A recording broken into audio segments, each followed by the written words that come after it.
Gossip Talk Shows family. It's Nelsa here at Gossip Talk Shows. Find your own voice, lead from within. So with me today, I have Dr. Biggett. How are you, Dr. Biggett? I am doing very well, Numsa. Thank you. Good afternoon, good morning, good evening, wherever, depending on where you are.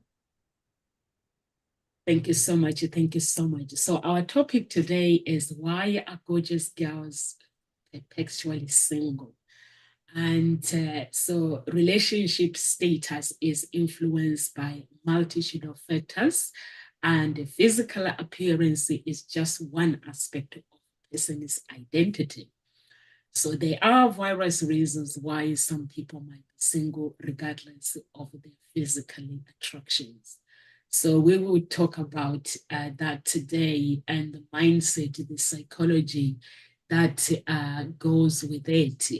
If you find a girl who is 8 out of 10, like working as a matchmaker, I as a matchmaker, we don't take everyone in our books. So a beautiful girl might walk in to my office and looking to join the agency. But as soon as they open their mouth, you find that they think because they are beautiful, everyone should stop everything they're doing and listen to them.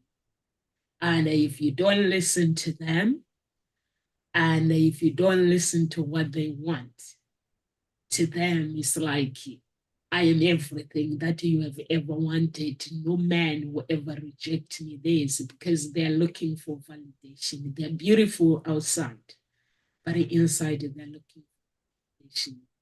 And that's why I chose this topic, because there's lots of girls out there who are down to earth, who are so beautiful. Every man wants to be with them. But as soon as you date them, they want you to worship them, you worship their beauty. If you don't tell them, if they date like ordinary guys who loves them so much, who would just want to be with them, if they do not comment on how beautiful they are, they think that that's not enough. I want you to worship me. I want you to tell me how beautiful I am. And then they end up having some attitude. That attitude affects the relationship, and they end up back to square one where they began, because the beauty is outside in its validation, inside they're broken. So what do you think about this topic, Dr. Biggett? Thank you, Numsa. And it is definitely an interesting topic. Why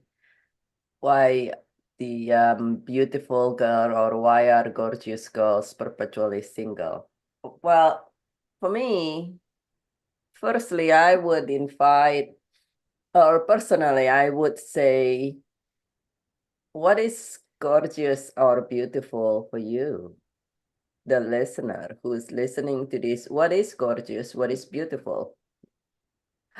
Everybody has a different definition. And for some, perhaps you look this way and that way. And I have known many people, many many women who, perhaps because of where I live here in the US, very close to Hollywood and Beverly Hills. And I see on regular basis and know indirectly and personally some people that can come right out of your model magazine or whatever whatsoever, and some of them are. And so I see these people all the time. I know a fair number of them, but I also know many, and these are women that every other women, they walk down the street, and every people and look at them, and women say, oh my goodness, I wish I can look like that, or something like that, right? And at the same time, there are many gentlemen who look at them and say, yeah, they're pretty reasonable. Not gorgeous, reasonable. they wouldn't call them ugly, but they said if I were given preference, I prefer women who is this. And so what is gorgeous and what is beautiful? It's very different for everybody. There is what the magazine define and the social media and the TV and the who knows what. And even I was seeing this somewhere. Take the example, but back to Hollywood, because that's where many people use as an example here, at least in the United States. The iconic Marilyn Monroe.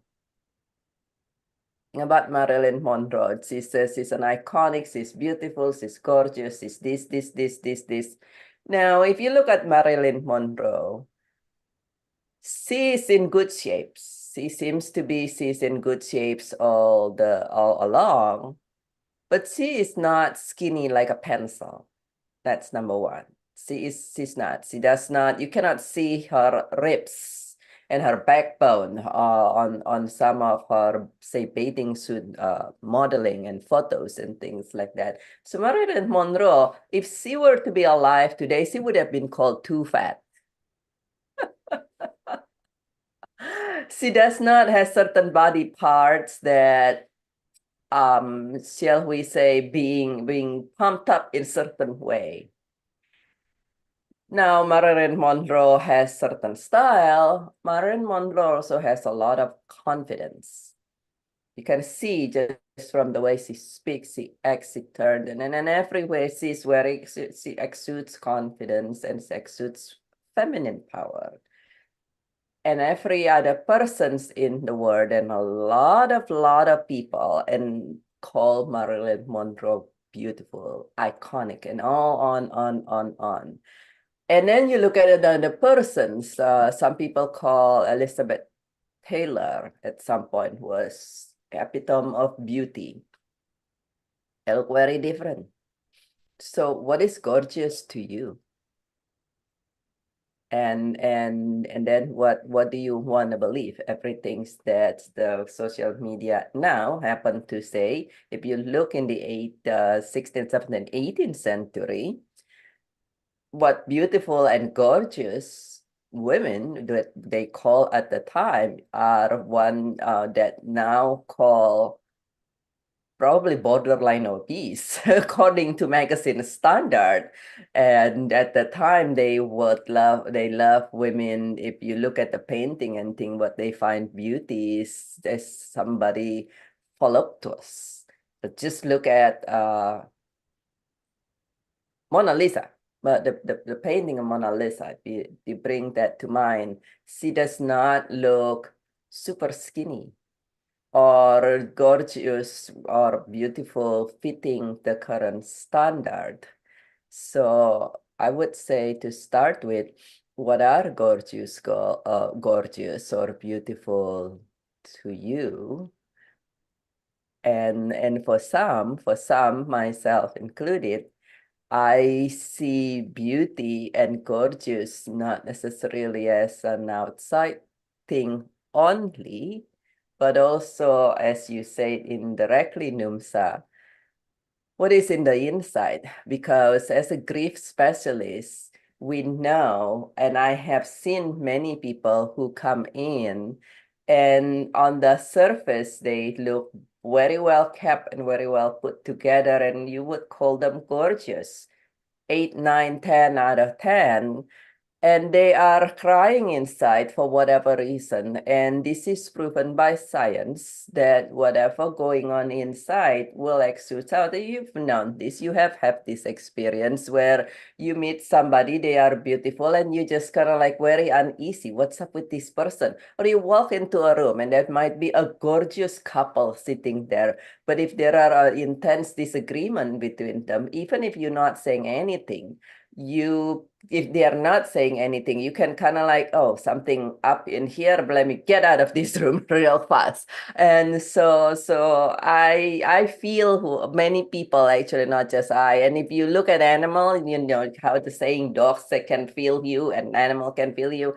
what's going on inside exudes out always. Even if you are putting on a brave, smiling face, even if you put on the best makeup and the best dress and on, if your heart is crying or your heart is screaming in anger, it exudes out. People can feel it, and people will not even be able to see your beauty because your energy of screaming in pain or in agony and anger, whatever causing your grief, is so strong that it's overcome the physical part. At the end, we're human and we are connected heart to heart.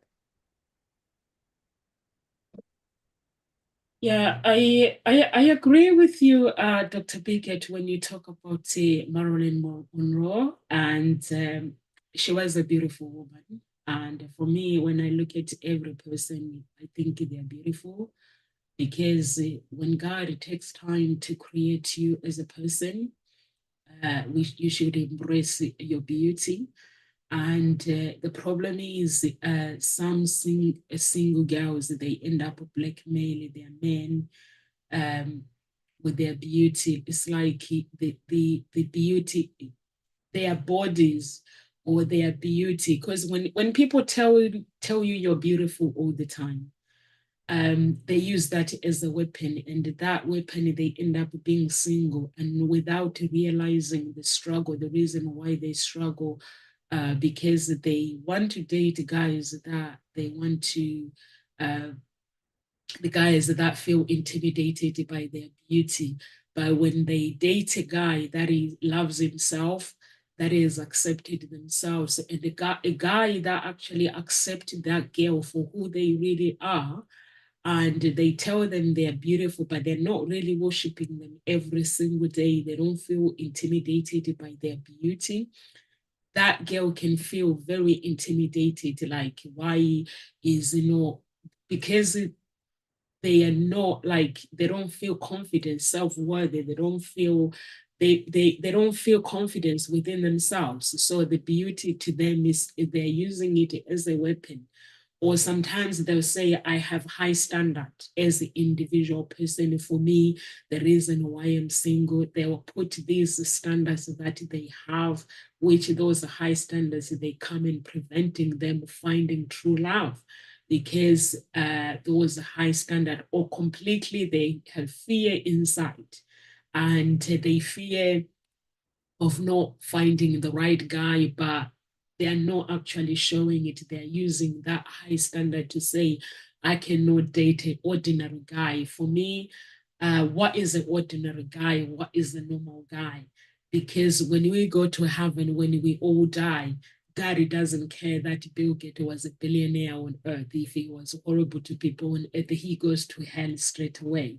So whatever the beauty that might be, like an ordinary guy, there's these names that we've labeled people. So that's what, for me, that's where I see where people come to me like they're looking for a relationship because they've already have these ideas. So I'm like, for me, when you walk into my office, your beauty stays outside. It doesn't work because your beauty is not going to carry a relationship. But when a man feels beautiful inside, when a woman feels beautiful inside, when your inside feels like $1 million or $1 billion, you cannot be broken. That means you can enter any relationship and conquer that relationship because you know that you feel like $1 million. It doesn't matter your outer world. It doesn't matter how you look. You might feel outside like $1 million. I've been through that journey myself, where I just spend like 3 hours getting dressed and making sure my eyelashes matched my fake hair, making sure my fake hair matched my eyelashes, and making sure my high heels match my handbag. Takes me 3 hours. I get outside and make sure that I don't step in the mud, and my neighbors will be like, "Wow, I like that girl. She's beautiful." But inside, I'm broken. And when I meet the guy, they don't want to date me. I'll be like, "Who does this guy think he is?" Educated man, have a nice body, who could reject this? Who could reject this? But I didn't know. What I didn't know is I was putting limitation in life. And when I actually decided that I'm not going to use my beauty or I'm going to compare. And also, I actually had girls comparing themselves with me. Like when I'm around them, they make me feel really bad, like they're beautiful more than me. What is that competition, Dr. Biggett? What is that all about when girls compete with each other? It's like I'll go out. Me, I'm just want to have fun. I just want to enjoy myself, but I'll find myself in this place where I'm now competing who is beautiful. Like they'll make me feel, the girls will make me feel that actually I'm not beautiful, I'm not worthy. They are beautiful than me. Or it's like even when we go out, they'll catch the guy and go and have sex with that guy to say, look at me. I can get whoever I want. But that's actually at the time I thought, wow, I'm not beautiful. They are beautiful than me. And now that I look at it, it's so silly. What's the competition when girls compete against each other? That is a very great questions. I think there were two things I would comment on there. The first one is when you said something about fear, that these beautiful girls, excuse me, are women who people tell them they are beautiful all the time, that they have fear that they are not going to meet to be with somebody. And it's very interesting because if you have a fear of some things because you have been hurt and for whatever reason, then and it could be not your own pain, by the way. It could be somebody else's pain transferred to you. We know as grief specialists that pain can be transferred, people fear can be transferred. And let's say you are gorgeous and your mother is also gorgeous and she has been hurt for who knows whatever reason. Even if she's not sitting here and telling you over and over that, by the way, if you're gorgeous, you're going to be hurt and people going to hate you and nah, nah, nah, nah, nah. Even if she's not sitting there all the time, the energy from the heart that she have, the pain that she have, as well as if she is your mother's gorgeous while she was young and while she was carrying you, while she was pregnant and all these things, those are transferable through the DNA nowadays. We know that very well. When there is somebody being hurt, and then in pain, it's changed their DNA. It's transferred to the next generation and the next generations until you take actions to turn it around. And so firstly, they might carry without them knowing. An example which is a little different, but this happen in daily life as well. But we know this is a very common phenomena here in the US with the Native American, as well as in the world globally with Holocaust survivors. So grief is transferable.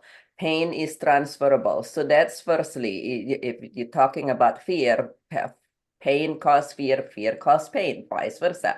And so if there is something like that, it's kind of like in your system without you even knowing, then it will influence how you perceive things and how you behave. And you might still look super beautiful outside, but you kind of, sort of like you brought into this world believing it's going to be mean to you, or you're not going to be happy and what have you, which is honestly in one way very saddening, as you can imagine. And great, thankfully, the good news is that even something like that, with proper help, with proper help, it is possible to turn it around and stop it such that it doesn't transfer to your next generation and next generation. So that's one thing.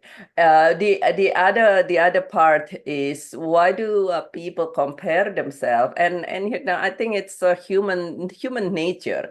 Human nature is to compare, which is actually people nowadays with the personal development. People are being made to feel bad on comparing and say, don't compare, but it's actually an expression of human nature.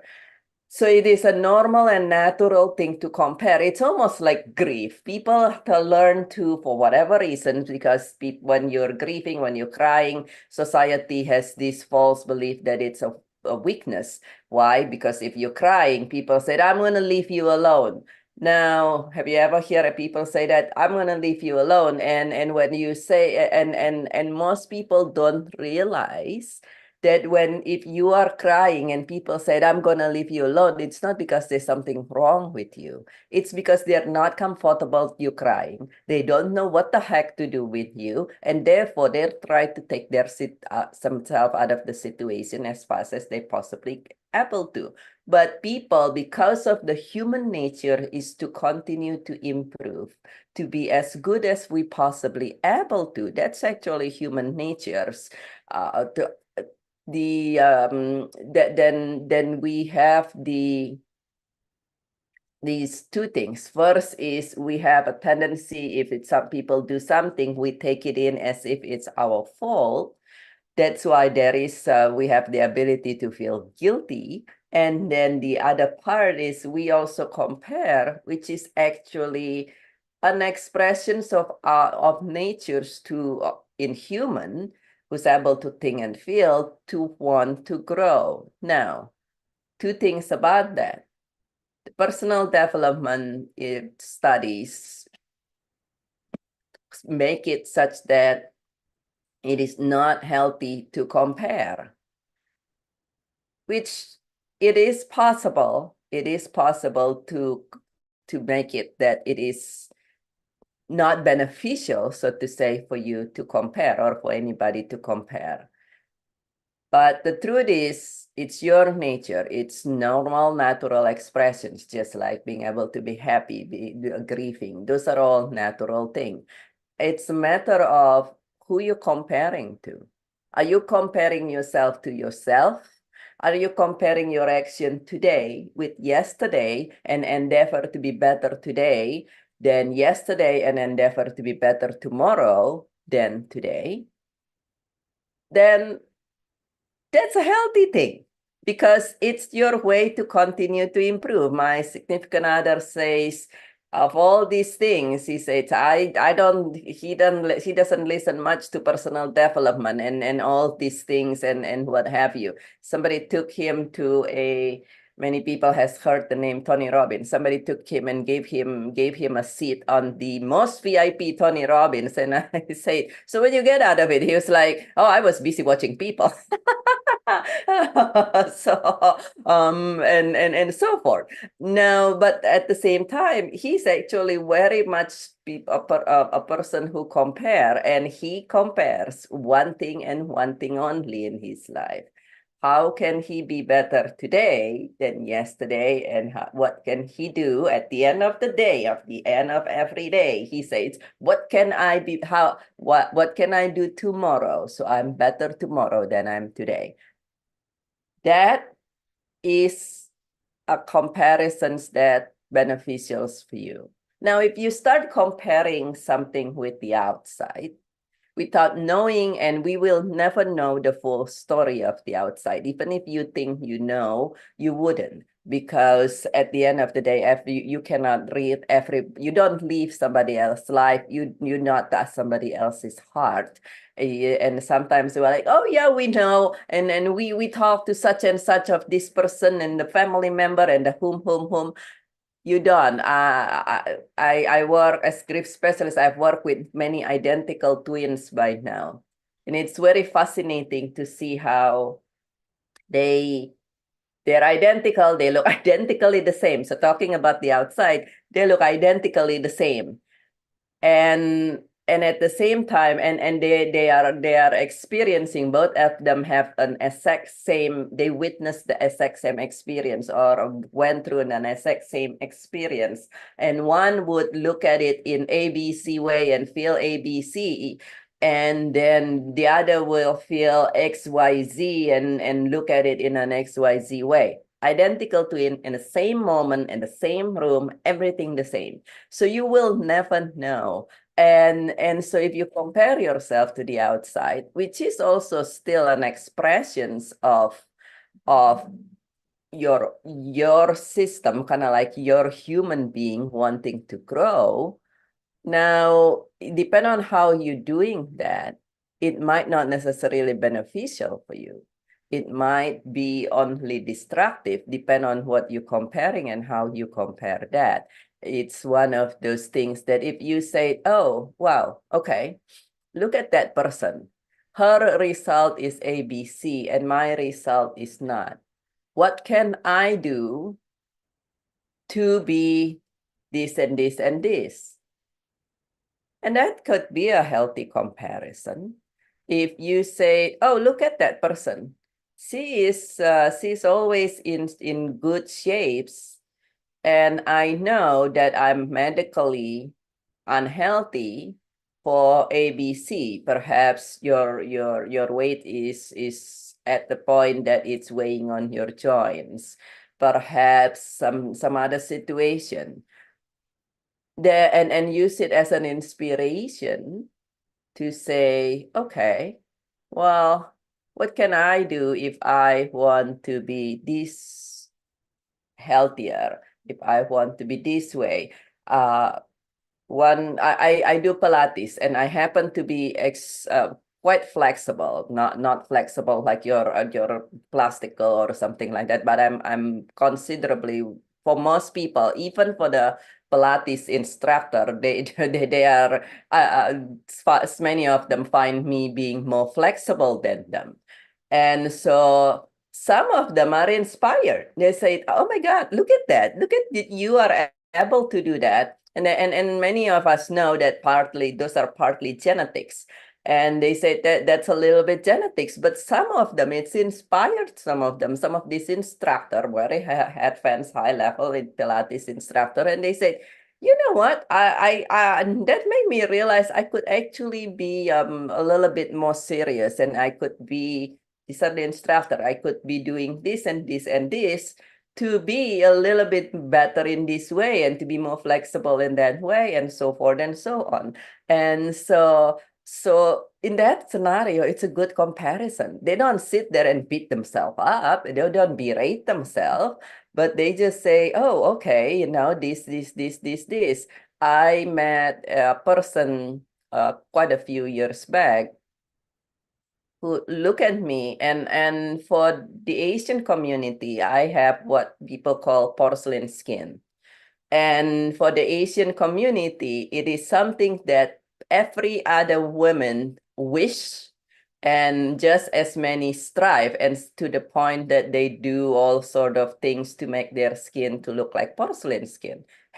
And I don't even put a single drop of makeup on my face. Like right now, you're looking at me, I have zero makeup. So the and I met somebody, and she was like, oh my God, look at your skin. And if you met with me personally, I'm not saying this to brag, just to give an example.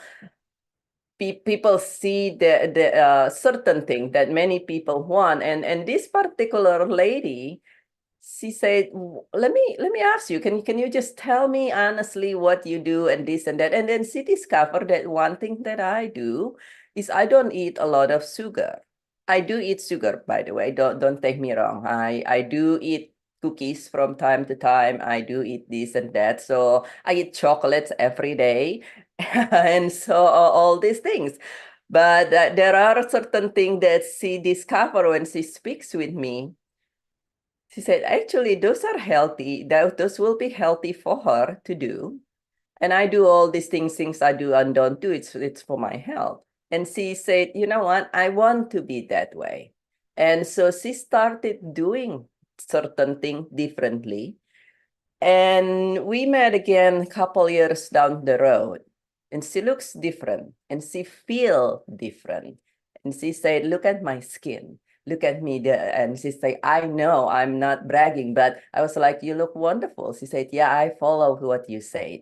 And it was hard at the beginning, and I want to scream all the time. And then after a year, it was so much easier. And then I'm so happy that I did that. And so that's comparison for you. she compared herself. For me, it's mostly genetic, and also because I said, you got, if you're back to, if your hearts feel are free and you're good in your heart, it exudes out, and not just on your physical. So she did all these things, and then she said, yeah, does she look exactly like me? Of course not. She's not me. And nobody should look like exactly like anybody else's, but sometimes comparison can be good. If you compare just so you can look at that and say, ooh, I wish I'm that way, but then you're not doing anything, well, then what are you wishing for? If you really want something, even when it's to heal from a broken heart, you need to take action. If you want to look like certain thing or be a certain way, you need to take action.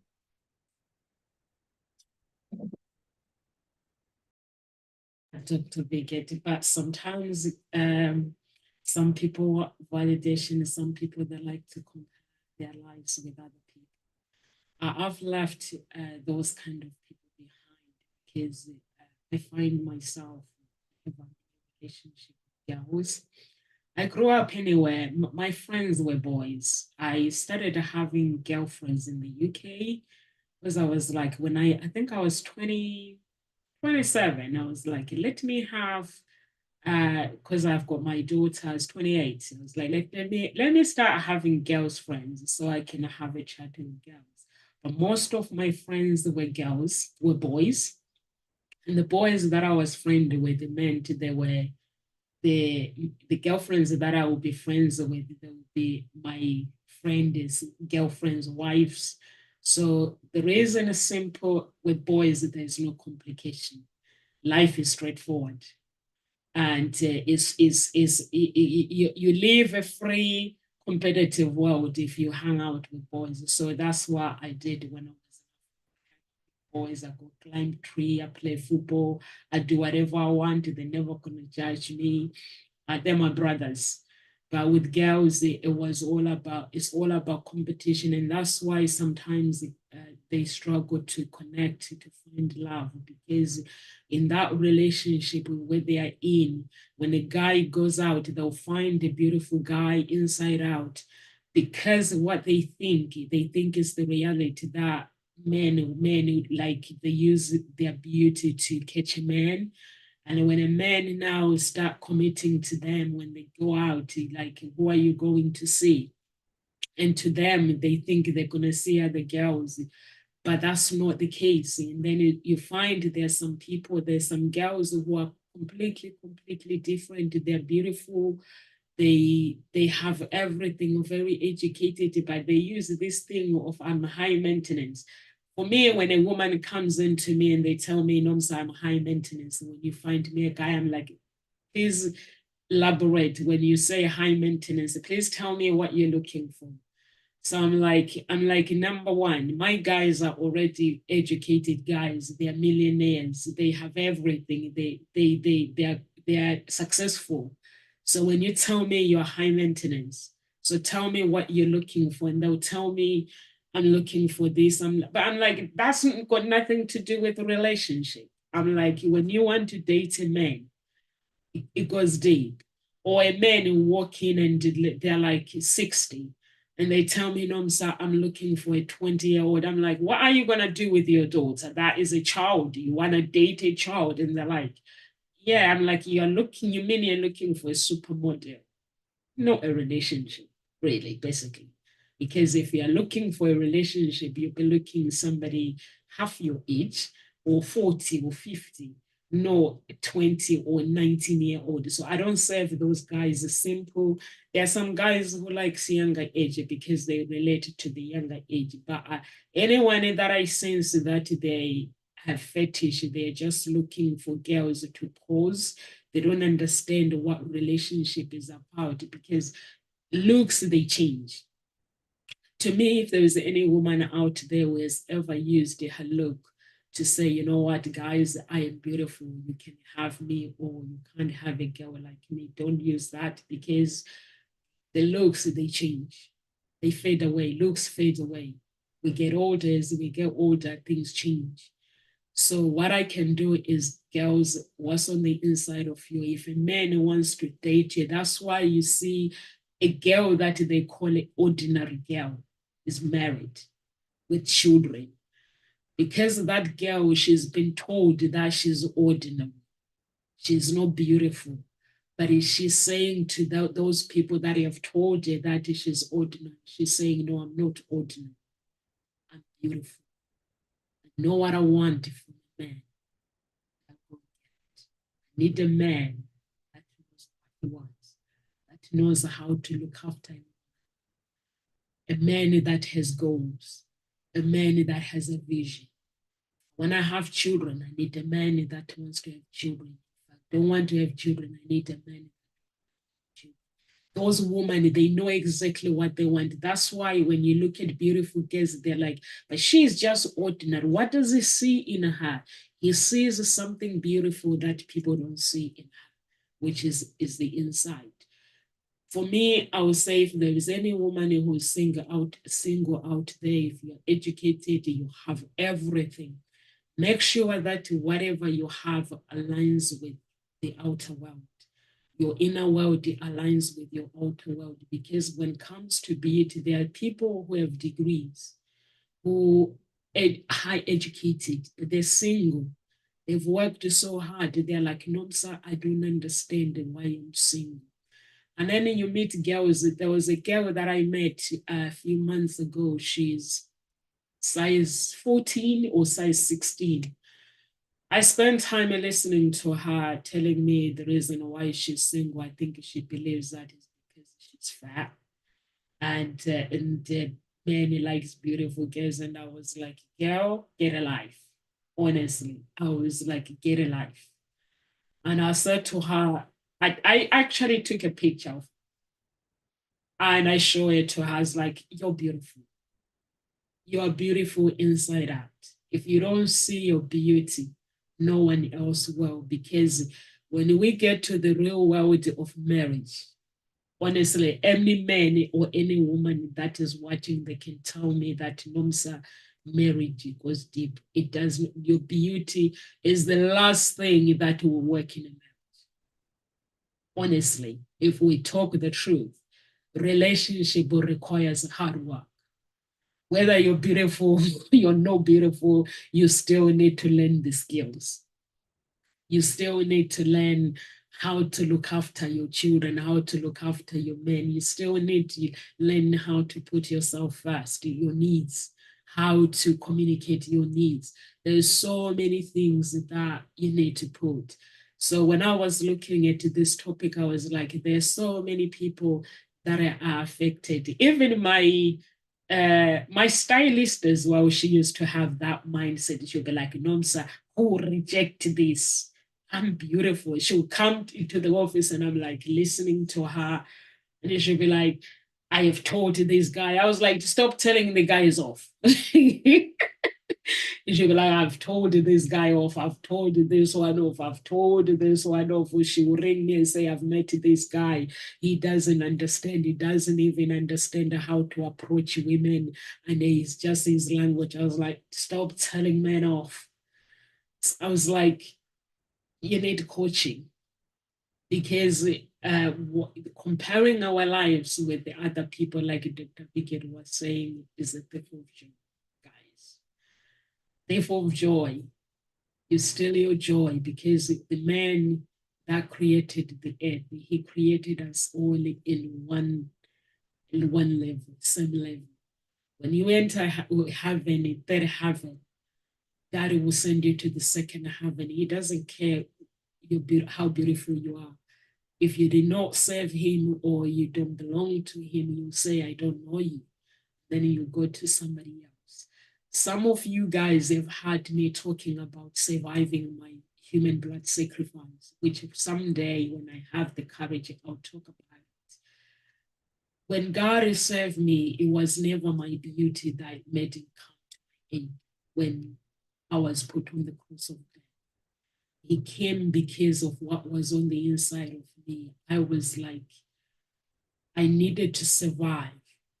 I was crying and I was like, I've got my children. Why would you want to take my life? Why would you want to strip my life? He came because simply he loves me and he's my father in heaven. Not because I was beautiful like somebody else or because I was better than somebody else. But I can say the crazy. I'm crazy. For me personally, I thought I was normally, but the more I look at myself or how I survive, the more I look at it, wow, I survived because I'm crazy. I was willing to live instead of dying. I was like that. My craziness made me survive of not comparing my life with somebody else, accepting your life as it is.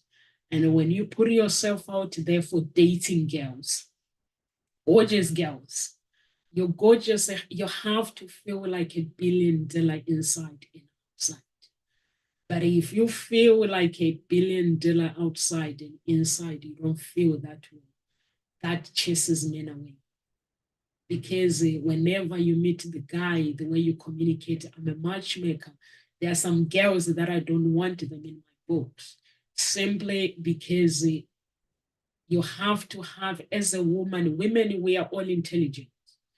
So for me, when a woman speaks my language or they speak intelligence, or sometimes you even offer them coaching, but because they have 5 degrees or 3 degrees, they're like, yeah, I don't need no coaching, no, sir, I'm fine. So in that way, I don't want to take them in my books because if I take them in my books, do you know what's going to happen?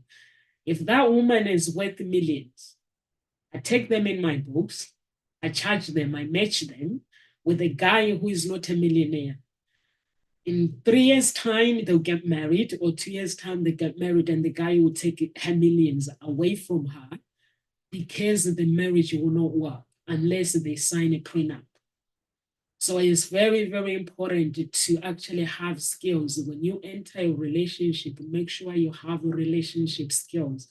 And those girls that are size 16 plus, like size plus girls, please stop judging yourselves. Beauty comes from inside. I'm talking from the experience. The day I stopped judging myself, it was the day I found true love. I'm just talking about experience, not like talking about. I hang out with girls that uses their title. Then I pull myself away from them. I am the CEO of my company. When I get home, I'm not the CEO, guys. I'm a housewife. I'm a mother. I look after my children. I do everything for my family. Whatever I do in the office stays in the office. And when I come at home, I have to behave. The like making decisions at home and at work, it stays there. When I'm at home, I've got 2 children and their dad. Everybody, those 4 people, they make decisions. Whatever we do in our daily life, I check in with their dad, I check in with my children, and I check in with myself. I don't use the title of who I am to actually intimidate somebody else. And I know that there are women out there who are not in a relationship because they think they're not enough. What is enough anyway? Dr. Bigot, what is beautiful anyway? Seems like, back to the questions, what is beautiful and Yeah, what is beautiful? I'm just asking these girls that they're single and they think that they're single because they're not enough. They're not beautiful enough. Tell me what is beautiful.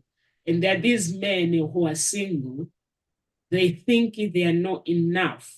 So no one is going to want them. So if you can tell me what is beautiful, then maybe we'll all have the answer.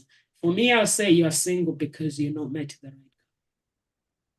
Or you are single because you've not met the right woman. That right woman is still searching for you. And that right man, you're single because that good man is searching for you. You've not met him yet. But when you do meet that person, they'll be like, wow, so grateful that I waited for you. What do you think, Dr. Biggett? I would say we know that's what's in your heart and what's in your mind. What's in your heart influence everything, including what you think.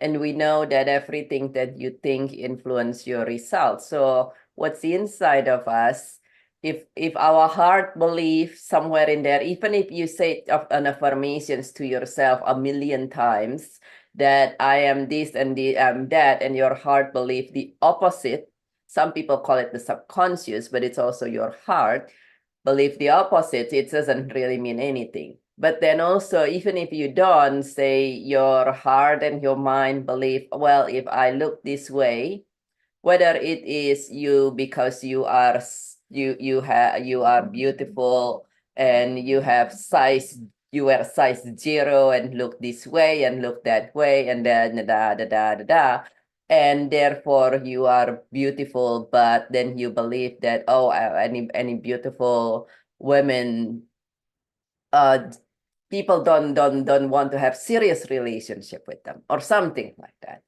They just want your body and something, which is something that, for instance, I grew up being told to. You grew up looking like this, and just be careful. People either only want your body or want your money. How about that? Talking about people who were plenty. That's how what I was brought up with. Did you people just be careful. Make sure you don't give any men a chance, because they either want your money, back in the day, or they just want your beauty.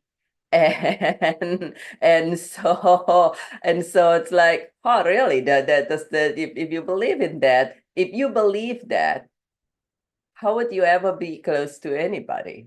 And so either that, or if either that would be one end, and then the other end is, like you said, you happen to be size whatever size, and it's the sizes is the most interesting thing, by the way, because whatever sizing you use in Europe is completely different than in America, and completely different in Africa, in Asia.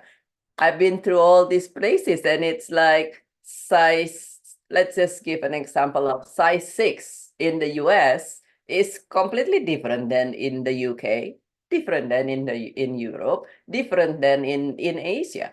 So what size are you using?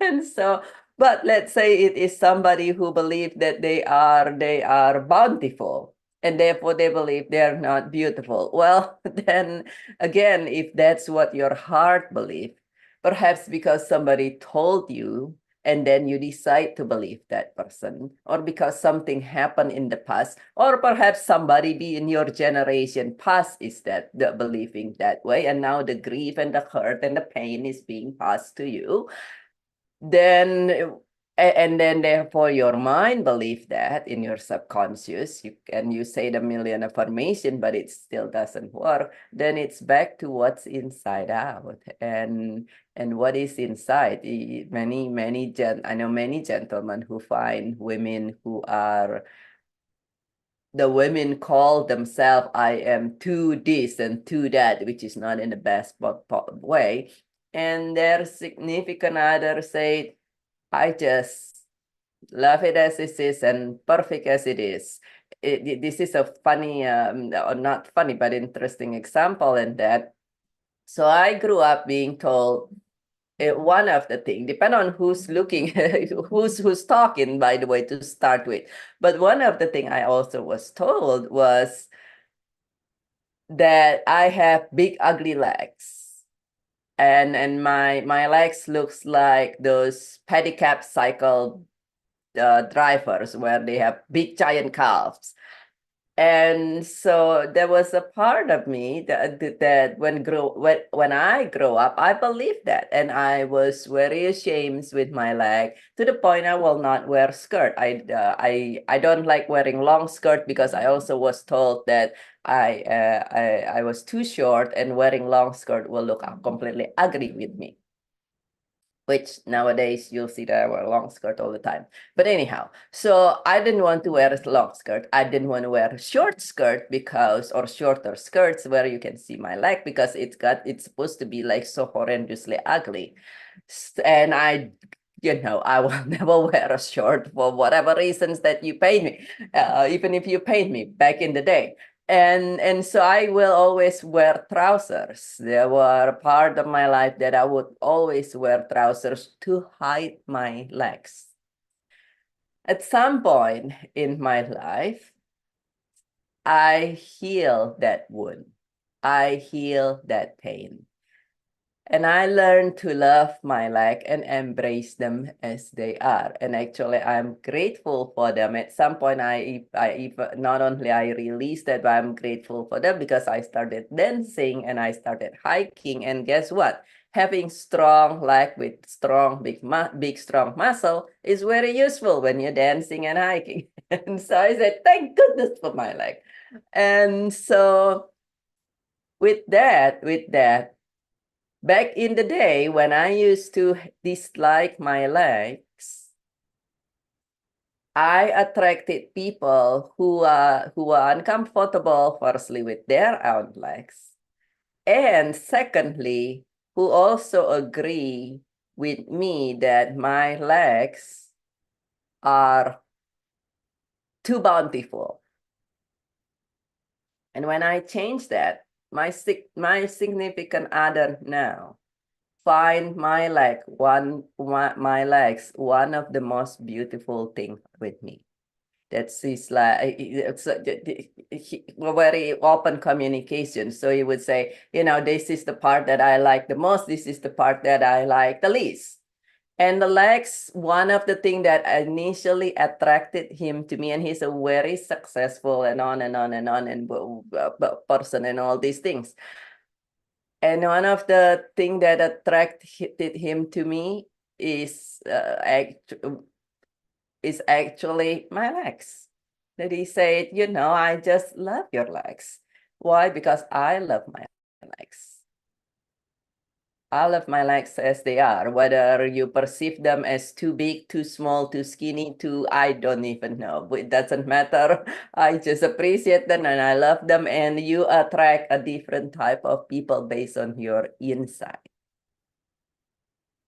I love that. I love that, Dr. Bickett. When you stop comparing your life or you stop listening to negativity, then you'll be whatever you attract. I always say to people when they come to me, they say, "Wow, Noms, I love what you do," and I wish I'm like, please don't wish to be me, because you have no idea what I have to do to be Nomsa. Guys, I sit there like I put Gary on my table. I put my ancestors on my table and I put them to court. I send them to the third heaven and I put them like, and then if you don't know what I have to go through to be the person that I am today, and then you will come and compare your life with me. Never ever compare your life with anybody, because you don't know what they have to go through in life in order for them to be where they are. Or you can actually, instead of comparing, you can ask them to give you some tips. Never let any woman intimidate you. If you are a man, you are dating a woman that is intimidates you. That's not love. Never ever let them intimidate you. If you are a woman, never ever let any man intimidate you and tell you that no man is going to want you. Men, they are very, very simple. Women were very, very simple. We are all created on earth. We all have an assignment to do on while we're on earth. What Dr. Biggett said is the truth. What's on the inside of a person is greater than what's on the outside. It doesn't matter how much look you will find. You'll find, that's why I was saying, putting an example, that these girls that people call them ordinary girls. They're beautiful girls. There's these girls that they call ordinary. For me, when you come to me like you are looking for love, I don't look at your beauty. The beauty is the last thing that I look at, because if I use my psychology to actually get to the bottom of what's in the foundation of your life, I'll be getting somewhere in order for me to match you. But if I look at your beauty and say, "Wow, this one will look good for my guys," then I'll be making a mistake. I need to know why you are in that situation where you are. And any childhood attachment, I need to go deep before I can say, okay, let's go to my books and then I accept you to my agency. I don't take girls because they're beautiful. I don't take men because they're beautiful, they're handsome. You have to have a job in order to join it. There are certain criteria where in order to be in my books, you have to be, because I work with professionals. But at the same time, if you are a professional who has been laid off with work, if you're a woman who's been laid off with work, I take you because I know you're looking for work. But anyone that is on benefits and they're not really working, I don't look at those people, because if you are on benefits because you've been laid off, I understand. But if you tell me you're on benefits for 30 years, that means you're never going to get work. That means your mindset is different. So for me, that is very, very important for women out there who are watching. If you watch all my videos, I always talk about never compare your life with somebody else. Very, very simple. We are all human beings created. We all have our book of lives that God has given us. We have different talent. We have very different intelligence. We have come from different background. We come from all sorts. But then if you come and compare yourself, that means you're saying, God, I'm not great. This person is greater than me. But that person is greater than you because they figure out how to solve. They figure there's a code that they have found that you haven't found yet in order for them to claim their life, to claim their talent. That's the difference. But if you change your mindset and say, I just want to be great, Nomsa, give me some tips. I tell you, sometimes I pray for 6 hours, guys. Like yesterday, I was praying, and I think I went to bed at 4 a.m. or 3 a.m. or 2 a.m. Was it 2:30 a.m.? I just do things because I know that my life is not where it needs to be. But when somebody looks at me, they're like, wow, I like your life, Nomsa. But for me as Nomsa, I just want something greater. So when you are looking to get married or you're looking for a relationship, I'm gonna tell you a simple thing that worked for me is stop comparing yourself with anybody else and find something that is greater, unleash that power within. For me, basically, it was very simple. I'm beautiful. I've been told, Nomsa, you're this, you're beautiful, you have a nice body, you have this, you have that. And inside, I feel like I didn't feel all those things. But when I actually decided that, okay, I just need to search through my heart, find what is missing in my life. And I stopped comparing my life with anybody else. I worked on myself, stopped judging myself, I stopped condemning myself. All I did was searching through my heart and asking God to hold my hand. And in the process, I lost friends. People couldn't understand the path that I was taking. I lived in a big mansion. I left that big mansion. I went to an apartment. My friend moved away. They were like, Nomsa, you've gone crazy. But I hadn't gone crazy, guys, because I needed to embrace the real me. I needed to understand why I am here on earth. And that's why I began to do the things that I do. I had to go crazy first before accept myself. And everybody else thought I was being crazy, but I wasn't. I accepted myself and I worked on myself. And for those reasons, that's why I do what I do today. Because by doing that, I find that my intelligence will come out. The more I accept myself, the more I seek that power within, the more I seek God, the more God has showed me that Nomsa, you are just not Nomsa, you are greater than you think you are. And that's why When I'm talking, when I'm talking about it, that wow, I'm beautiful, means I have fully accepted my inner self. And the outside is a blessing. I thank God for that. But I'm sharing this with you guys. If you are somebody who's out there and you've been told that you're not beautiful, the woman has told you that you're not enough, you believed the lies. It's all the lies anyway.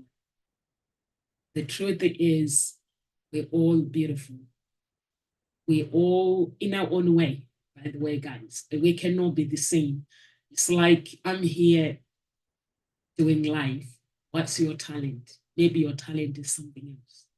So you can just evaluate your life and sit. For me, it was to sit down and evaluate my life. It took me 40 days.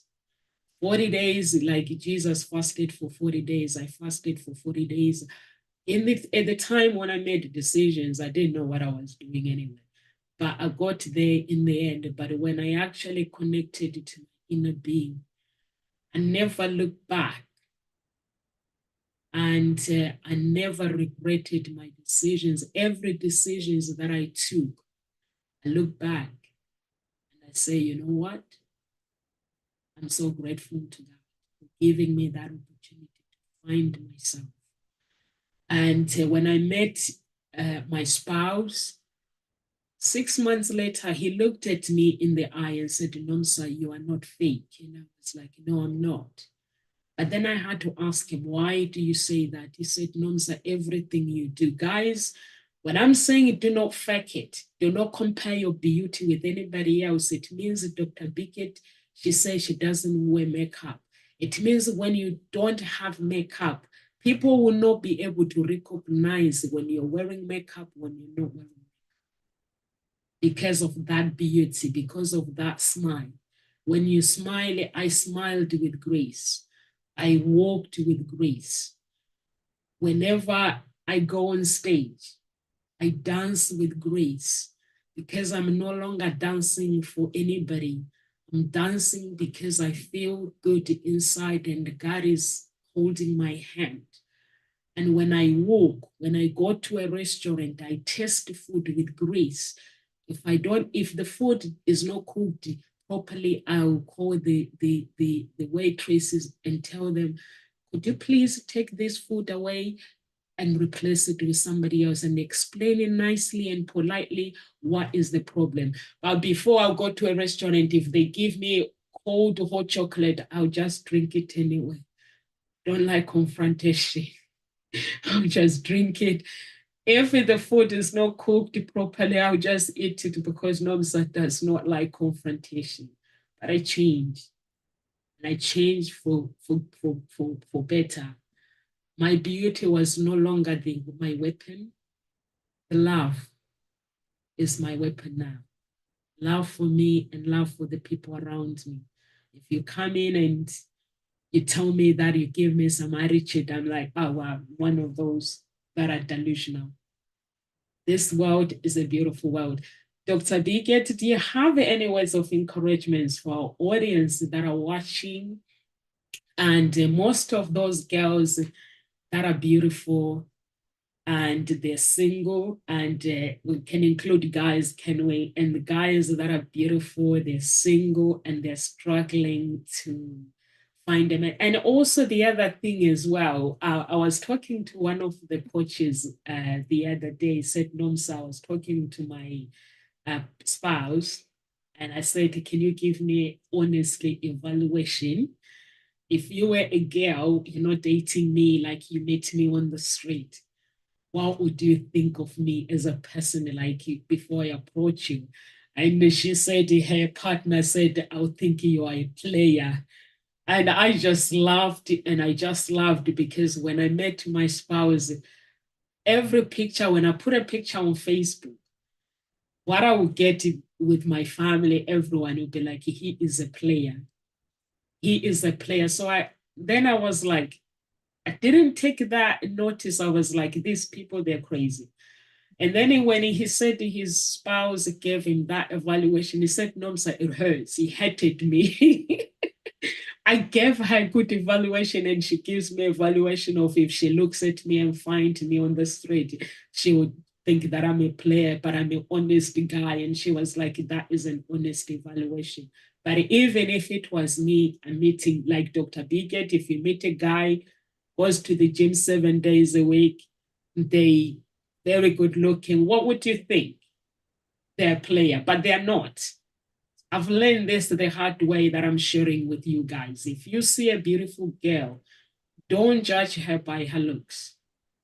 Or you see a beautiful man, don't judge them by their looks. They're still good guys. They're still good girls. Yeah, What do you think, Dr. Bigot?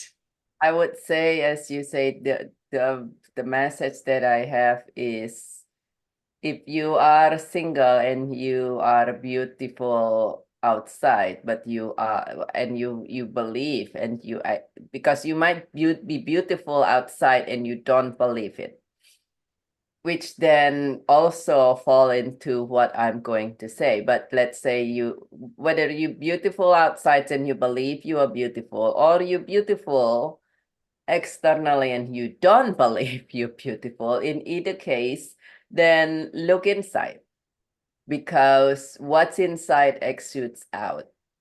And look inside, and if you can't find it, what's your own experience, remember, grief and pain and hurt, nowadays we know it can be passed on. And so ask for professional help, such that your inside is as beautiful as your outside. Or if you don't believe and cannot believe that you are beautiful, then same thing, ask for professional help, such that you believe that you are beautiful and worthy. And that's very important, that you are worthy of your beauty, not in an arrogant way or anything, but that you are worthy because you are a human being. And when you do that, when your inside matches your outside, then it will be easy breezy. It's the way I say it. It's easy breezy. When you're inside, but you're outside, everything aligns in life, everything aligns in natures, and you will have more than plenty opportunity to be in a wonderful relationship.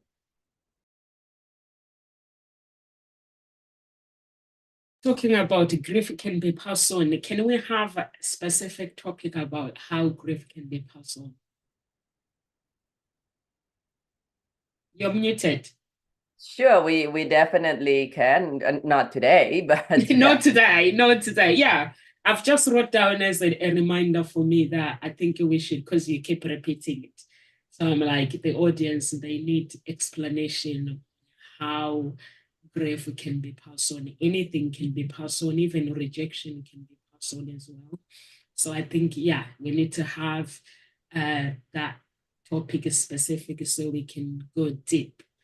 And but yeah, so if you guys are watching us on YouTube, please subscribe to the channel. If you're watching us on Facebook, please follow us, join our group, Ngozi Talk Shares group, and Hope, not Hope Spring Eternal Introduction Agency. You need Unique Billionaire Mindset. You can like our page, or you can like my company's page as well, please, guys, and be part of the family. And if you are single looking for love, please do go to the website, Hope Spring Eternal Introduction Agency. The website is on my all my social media. If you just click Nomsa, you'll find the website, and just go and join. If you're single, join a matchmaking. There's a red book where you join for free, but you have to have a job. You have to fit in, my guys. If you're a woman, women join for free. Men are my clients, and women are Elena's clients. Elena, she's deals with women. She's based in Germany, She was based in Ukraine, so she's a matchmaker for women. I'm a matchmaker for men. And Dr. Biget is one of the coaches as well on the website. So if you are looking for love and you feel that, okay, I can't find love, I need help, you can just go and register. I get back to you. The process is different. I meet all my clients face to face, and I can't meet every woman, but any women that I met with my guys, I have to meet them face to face. We have to do screening. So, and I go on a date, first mini date with my guys. So on Tuesday, I had one of the coaches. He wants to join me when I'm going on dates with these guys, and I said, okay, that's fine. So it'll be the two of us going on dates. And simply when we go on dates, the guys thinks that we're just going out for meal to have a chat about business, but they haven't got a clue what we are doing. We are just looking for the bad habits that a guy has when he's picking women, when he's talking to women. How you communicate with me when we are out is how you're going to communicate with the girls when you're on dates. If you disrespect the people that are serving you, that's how, no matter how much they make mistakes, that's how you're going to behave. If you don't open doors, take my coat off, that means that's how you're going to behave, guys. So I don't need I don't need you to open doors, because the girls, when you meet them, you wouldn't be in the same car with them. But if you meet me you arrive first. So you have to stand up and let me sit down, honey. I'm a well-cultured woman. Sit down and show me where to sit. Well-cultured men will say, please take a seat. Take your coat off. Would you like me to take your coat off? Put the coat down. And just the conversation, when the conversation goes, is how you'll be communicating with that person. So those are the things that I look at before I take your money. And when I look at those things, I'm not looking at them to judge you. I'm looking at them to coach you, basically. That's all. That's what it's about, not to come in a judgmental way. When we finish, if I'm happy with you, that means you're ready to go on a date. You go on a date with the girls that are in my books. But if I say to you, I need to help you, because divorce is very costly. If you have worked hard for your savings and for your life, and then you meet the woman that takes you for everything, it's not fair, is it? But if you have relationship skills, and you know exactly what you want, you pick the right woman. That's what I'm coaching you for, to say this is the one, marriage, whatever reason, and then you pick the right one, and then sign a prenup, then you're good to go. And then you have a coaching session where you sign up for coaching. Coaching is specific, it's got nothing to do with me. Is these guys, they do the coaching.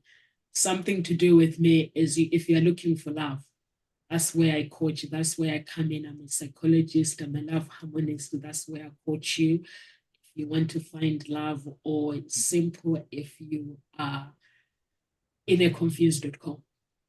Dr. Biget, she's a grief coach.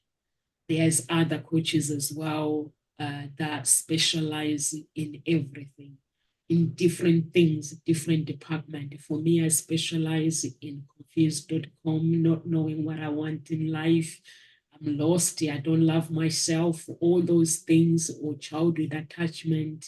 I I help you to get every layer, every lie that you've told yourself, or every layer that is there, back to generation bloodline. We deal with bloodline. We look at the bloodline, what's holding you back.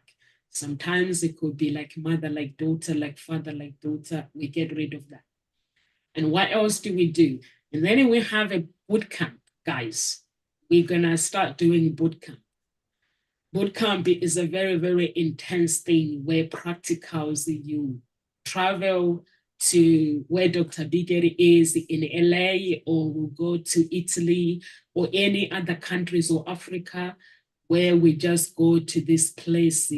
We just intense every single day. We work hard. to make sure that when you return home, you become your own matchmaker, or you do the things, whatever business, or you dream about starting a business, lack of confidence, however that might be, or if you're married, or if you are married and your relationship is not going well. That's what the boot camp is about. So we're going to do that as well. So if you want to register your interest for boot camp, please do that. Uh, Boot camp is more specific, very, very intense for where we go through the bloodline. That's how I work anyway. Everybody else, it works different. For me, I go into the bloodline. I just want to know the foundation, why you behave the way you behave. Is it anything to do with your ancestors? Or is it anything to do with the better habit that you've picked from school? I just look at the foundation, because the bad habit that when a relationship is not working, it means that there is a story behind. So we get rid of all those lies, and then you rewrite your own story by designing it how you want it to be. You tell the story and asking God to raise a voice in that story that you're writing. That's how I work. So Dr. Biget, how do you want to explain how you work, or do you just want to leave it? Yeah, with me, everybody, every individual is unique. And your feelings and your grief are unique and meant to be unique. And so with me, there are multiple different options. And that is anywhere from semi-self-learning to intensive,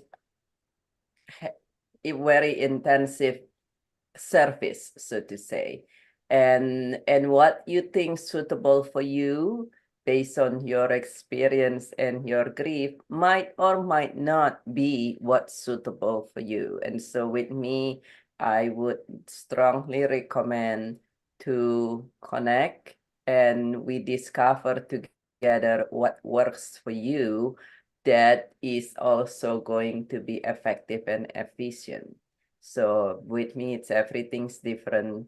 And so for instance, some people say, oh, I want to take the 3 days things where it's not really a boot camp because it's a process where the grief work, you put it in one weekend. Not everybody is suitable for that, for instance. Or some people say, I want to be doing this, and through this, you don't even need it, and you will not need to put in that much money. While some people said, I want this, and then we discover that, well, this is what you are aware about. There's actually 15 other things behind it, and you need more help than you thought you are. So everybody's different. Grief has so much misunderstanding and things that people are not aware of. As Numsa said just now, most people don't even realize that, never even hear the term transgenerational grief, for instance. And so come speak with me and we will discover what is best for you. And it could be a 1 weekend program. It could be weeks of coaching. Generational grief. My grief was my dad and my mom divorced when I think I was 8 months. But inside I was grieving. Any relationship that I entered, it did not work. And then when that showed up, and I was like, but I don't think about it. I don't even know how these guys are divorced. But inside of me, there was part of me that wanted some answers why the relationship didn't work out. The minute my mom explained to me that it was your dad, it was your dad that wanted me to be a housewife, but I did not want to be a housewife.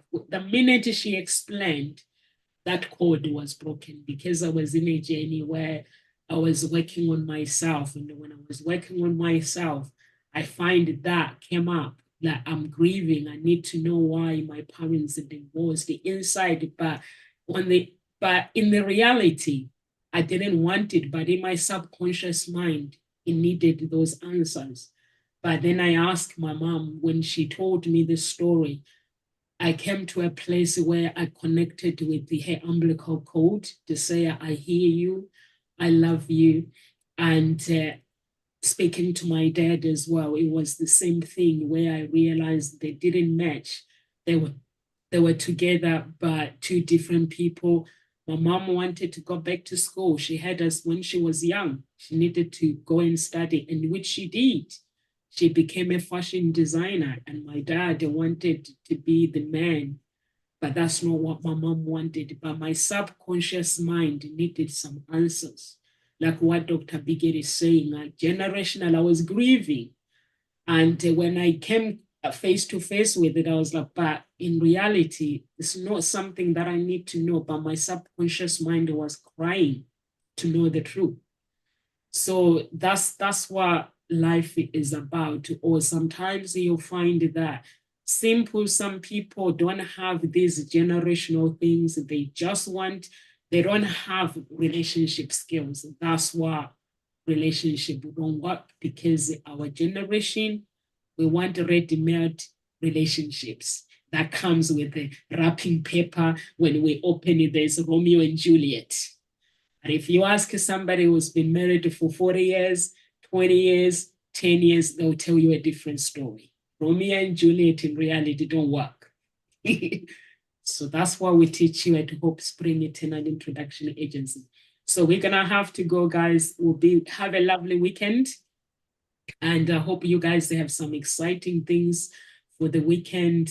For me, what am I doing for the weekend? I don't know. I'll think about it when I'm off here. So yeah. Anything to say, Dr. Biggett? Just know that there is hope if you take the correct action. Live with grace, everyone. Hi, guys. Anyone in my family that are watching, I appreciate you guys. South Africa, Zambia. We've got all the people around the world watching. Auntie, I appreciate you guys so much. And LinkedIn, Twitter, Instagram, we appreciate you guys so much. God bless and live with grace. Remember, comparing your life is a thief of joy. What's on the inside of you is greater than what's on the outside. What's on the inside of you is greater than what's on the outside. Never compare your life with anybody. That is a thief of joy. God bless everyone. Live with grace.